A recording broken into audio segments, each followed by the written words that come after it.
ഓം ശാന്തി. എല്ലാവരാലും ആദരിക്കപ്പെടുന്ന ഒരു വ്യക്തിയാകുക, അത് എല്ലാവരുടെയും സ്വപ്നം തന്നെയാണ്.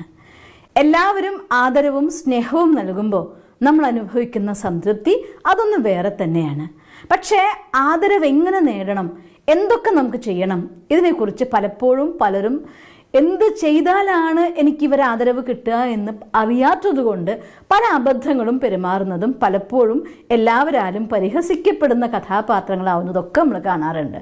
ചില ആളുകളുടെ വിചാരം, എനിക്ക് ഈ പദവിയുണ്ട്, ഞാൻ ഇന്നൊരു സ്ഥാനത്താണ് ഇരിക്കുന്നത്, അതുകൊണ്ട് തന്നെ എല്ലാവരും എന്നെ ആദരിക്കും, എന്നെ മാനിക്കും എന്നൊക്കെ തന്നെയാണ്. ആദരിക്കണമെങ്കിൽ, ഒരു ഓർഗനൈസേഷൻ്റെ ഹെഡ് ആണെങ്കിൽ, ഒരു ഓഫീസിലെ ബോസ് ആണെങ്കിൽ, ആ ബോസിൻ്റെ സ്ഥാനത്ത് നിങ്ങളോട് ആദരവോടെ പെരുമാറിയേ പറ്റൂ, നിങ്ങളോട് സ്നേഹത്തോടെ പെരുമാറിയേ പറ്റൂ എന്ന് കരുതി മറ്റുള്ളവരുടെ ഹൃദയത്തിൽ നിങ്ങളോട് ആദരവുണ്ടോ, അതുകൊണ്ട് മാത്രം ഒരിക്കലും നടക്കാറില്ല. ചില ആളുകളുടെ സ്പെഷ്യാലിറ്റി കൊണ്ട്, അവരുടെ ബുദ്ധിശക്തി കൊണ്ട് എല്ലാവരും മാനിക്കുന്നുണ്ടായിരിക്കും. പക്ഷെ ബുദ്ധിയെ മാനിക്കുന്നവർ മാനിക്കും. ആസ് ആൻ ഇൻഡിവിജ്വൽ നിങ്ങളെല്ലാവരും മാനിച്ചോളെന്ന് പറയാനില്ല. അതുകൊണ്ട് ഇന്ന് ഞാൻ നിങ്ങൾക്ക് തരാൻ പോകുന്ന കുറച്ച് tips, as an individual extra ordinary ഒന്നും ആവണ്ട, സാധാരണയിൽ സാധാരണ മനുഷ്യനായിട്ട് ജീവിക്കുമ്പോഴും എല്ലാവരുടെയും സ്നേഹവും ആദരവും നേടാൻ വേണ്ടിയുള്ളതായിരിക്കുന്ന കുറച്ച് കാര്യങ്ങൾ. ഈ കാര്യങ്ങൾ നമ്മൾ ശ്രദ്ധിക്കുകയാണെങ്കിൽ സിമ്പിളായിക്കൊണ്ട് നിങ്ങൾക്ക് ജീവിതത്തെ മുന്നോട്ട് കൊണ്ടുപോകാനും സാധിക്കും. അതിൽ ഒന്നാമത്തെ പോയിന്റാണ് ദയാലുവാകുക എന്നുള്ളത്. ബി കൈൻഡ് എന്ന് വെച്ചാൽ അർത്ഥം മറ്റൊരാളോട് സ്നേഹത്തോടെ പെരുമാറിയത് കൊണ്ട്. ഇപ്പം നമ്മുടെ വീട്ടിലേക്ക് ഒരു പോസ്റ്റ് കൊണ്ടുവന്നിരിക്കുകയാണ് ഒരാൾ പോസ്റ്റ് കൊണ്ടുവരുന്ന സമയത്ത് അവരുടെ ഡ്യൂട്ടിയാണ്, പോസ്റ്റ്മാൻ്റെ ഡ്യൂട്ടിയാണ് പോസ്റ്റ് കൊണ്ടുവരിക എന്നുള്ളത്. എന്താ പോസ്റ്റ് വന്നേ, അത് വാങ്ങി ഇങ്ങോട്ട് പോകുന്നു. അതിനൊപ്പം തന്നെ ഒരു താങ്ക് യു, ഒരു 2 വാക്ക്, ഒരൊറ്റ ശബ്ദം, അത്രയല്ലേ ഉള്ളൂ, താങ്ക്സ്, ഓ താങ്ക് യു കേട്ടോ എന്നൊരു വാക്കൊന്ന് പറഞ്ഞു നോക്കിയാൽ നിങ്ങൾ, ആ കേൾക്കുന്നവർക്ക് എന്തുമാത്രം സന്തോഷം ഉണ്ടാവും എന്നറിയോ. ഒരു കാര്യം ഒരാളോട് ചോദിക്കണമെങ്കിൽ, യെസ്, നിങ്ങളുടെ താഴെ ഒരാളോട് ഒരു കാര്യം ചോദിക്കാനാണ് നിങ്ങൾ പോകുന്നത്, അഥവാ നിങ്ങൾ അധികാരിയാണ് അവിടുത്തെ, നിങ്ങൾ താഴെയുള്ള ആളടുത്ത് ഒരു കാര്യം ചെയ്യാൻ വേണ്ടി പറയുകയാണ്. 2 വിധത്തിൽ പറയാലോ. ഒന്നുകിൽ നമുക്ക് ആജ്ഞയായിട്ട് അതിങ്ങോട്ട് എടുക്കൂ, അതിങ്ങോട്ട് വെക്കൂ എന്നൊക്കെ പറയാം. അതല്ലാന്നുണ്ടെങ്കിൽ ഒന്ന് വരുമോ, എന്ന് വെക്കുമോ എന്ന് നമുക്ക് ചോദിക്കാം. ഏത് കേൾക്കുമ്പോഴാണ് നിങ്ങൾക്ക് മനസ്സിന് കൂടുതൽ സുഖം? തീർച്ചയായിട്ടും എനിക്കറിയാം എല്ലാവരും പറയും ഒന്ന് വെക്കുമോ, ഒന്ന് തരുമോ എന്ന് ചോദിക്കുമ്പോൾ അവരല്ല അധികാരി, നിങ്ങൾ തന്നെയാണ് അധികാരി.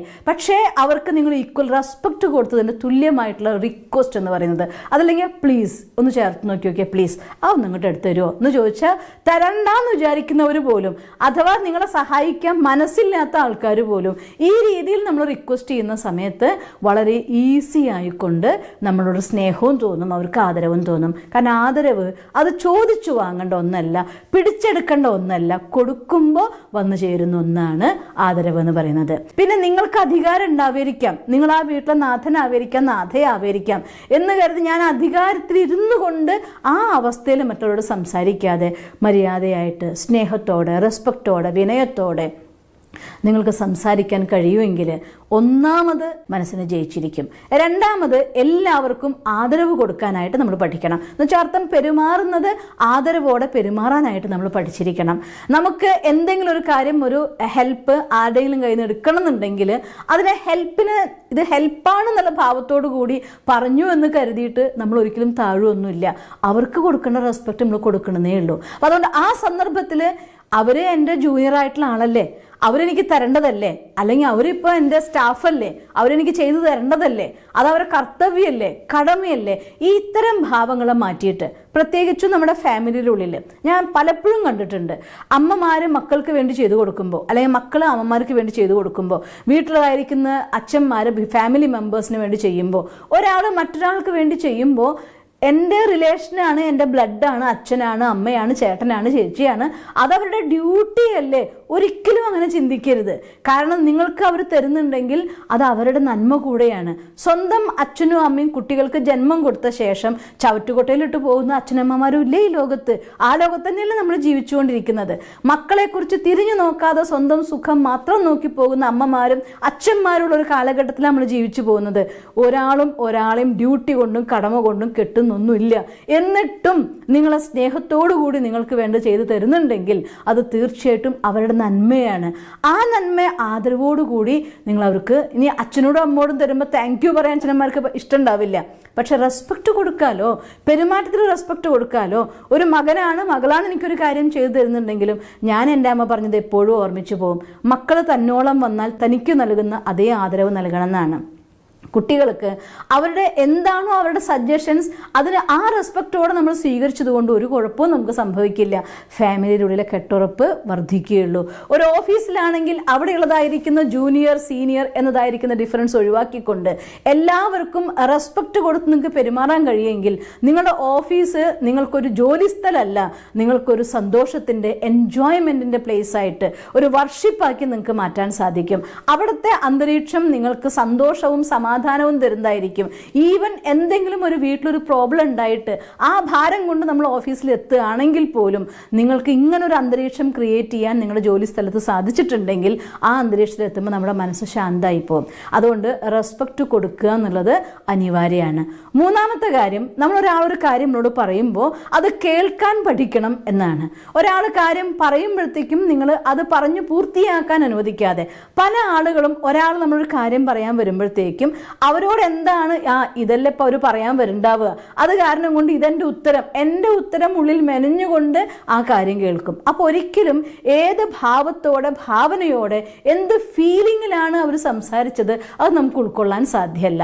അതുകൊണ്ട് ആദ്യം നമുക്ക് വേണ്ടത് ഒരാളൊരു കാര്യം നമ്മളോട് സംസാരിക്കുമ്പോൾ കേൾക്കാനുള്ളൊരു മനസ്സ്. അതിനൊരു കാര്യം നിർബന്ധമായിട്ട് പ്രാക്ടീസ് ചെയ്തേ പറ്റുള്ളൂ, വിനയം. എൻ്റെ ഉള്ളിൽ വിനയം ഉണ്ടെങ്കിൽ, അല്ലെങ്കിൽ ഇപ്പോൾ അവർ പറയുന്ന കാര്യം എനിക്കിപ്പോൾ എന്താ കേൾക്കേണ്ട കാര്യമുള്ളത്, അവർ പറഞ്ഞതിപ്പോൾ കേട്ടിട്ടാണോ ഞാൻ ഇങ്ങനെ ആയത്, ഈ രീതിയിൽ നിരവധി ചിന്തകൾ നമ്മുടെ മനസ്സിൽ വരും. ഇത് അഹങ്കാരത്തിൻ്റെ ചിന്തകളാണ്. അതുകൊണ്ട് അതിനെ ഒഴിവാക്കിയിട്ട് ഒരാൾ നമ്മളൊരു കാര്യം സംസാരിക്കുമ്പോൾ ശ്രദ്ധയോടെ അത് കേൾക്കാൻ നിങ്ങൾക്ക് സാധിക്കുമെങ്കിൽ തീർച്ചയായിട്ടും അവിടെ തന്നെ നിങ്ങൾ അവർ റെസ്പെക്റ്റ് കൊടുക്കലായി. പിന്നെ വേറൊരു കാര്യം എന്ന് വെച്ചാൽ, നമ്മളൊരാൾ സംസാരിക്കുന്ന സമയത്ത് ഇന്നത്തെ ലോകത്ത് ഏറ്റവും വലിയൊരു ഫോൾട്ടായി ഞാൻ കാണുന്നതാണ്, അവർ സംസാരിച്ചുകൊണ്ടിരിക്കുന്നതിൽ ഇടയ്ക്കായിരിക്കും ടെക് ടെക് എന്ന് മൊബൈലിലൊരു മെസ്സേജ് വന്നതേ. അപ്പോൾ ഉടനെ അവർ പറയുന്നുണ്ടാവും കാര്യം എന്ന് പറഞ്ഞുകൊണ്ടിരിക്കും, തന്നെ മൊബൈൽ എന്താ മെസ്സേജ് വന്നത് എന്താ കാര്യം നോക്കിക്കൊണ്ടിരിക്കും. ഇതിനേക്കാൾ വലിയൊരു അനാദരവ് നിങ്ങളോട് സംസാരിക്കുന്നവർക്ക് കൊടുക്കാനില്ല.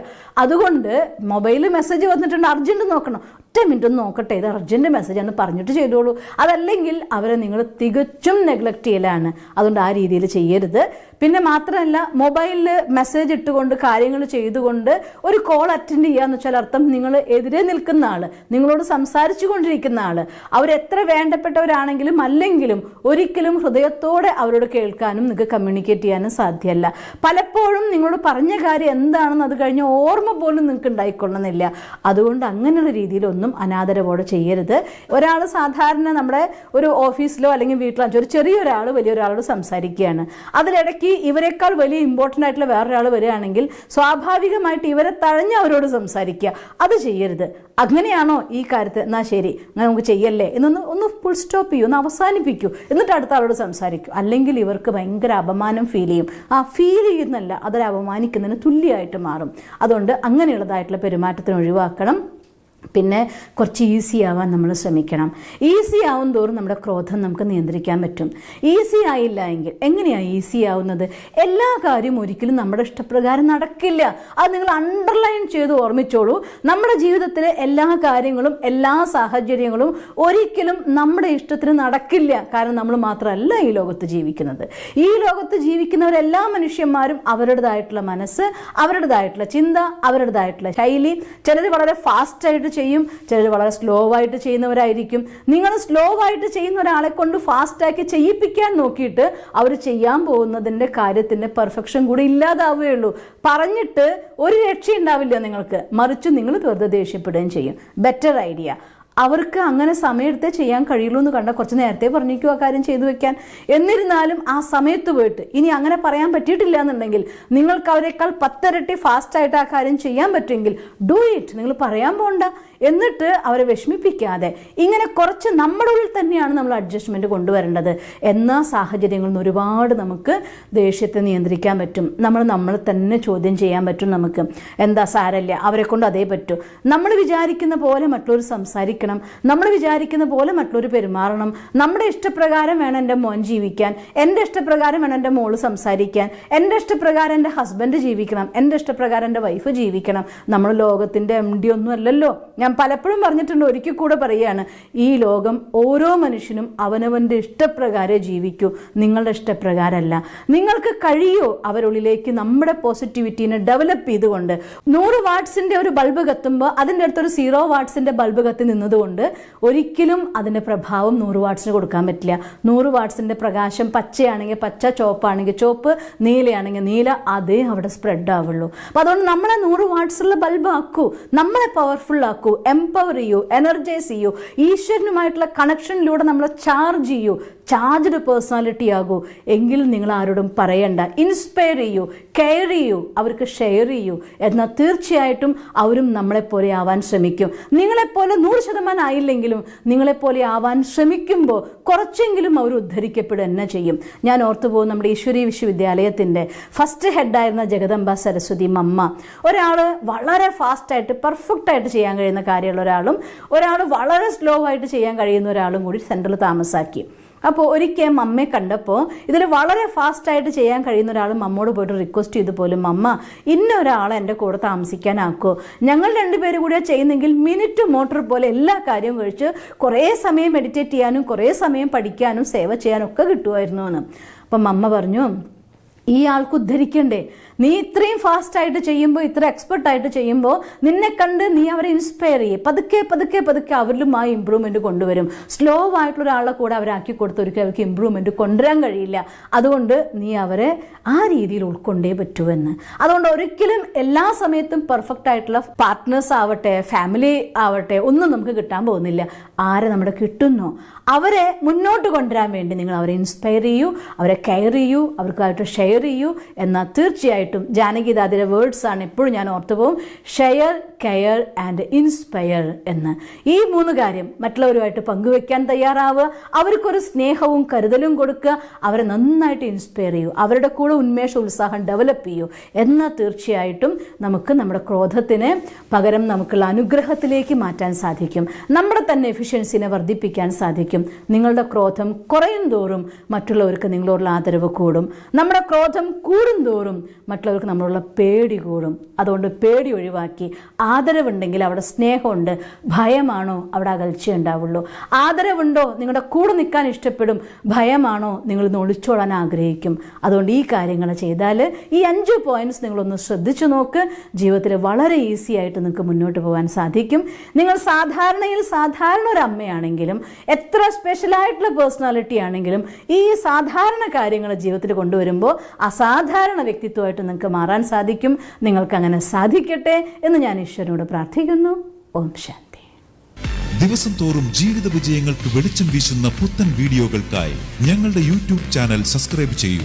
നോട്ടിഫിക്കേഷൻ ലഭിക്കുന്നതിനായി ബെൽ ഐക്കൺ ക്ലിക്ക് ചെയ്യൂ. ഒപ്പം ഞങ്ങളുടെ ഫേസ്ബുക്ക്, ട്വിറ്റർ, ഇൻസ്റ്റാഗ്രാം പേജുകൾ ഫോളോ ചെയ്യൂ. നന്ദി.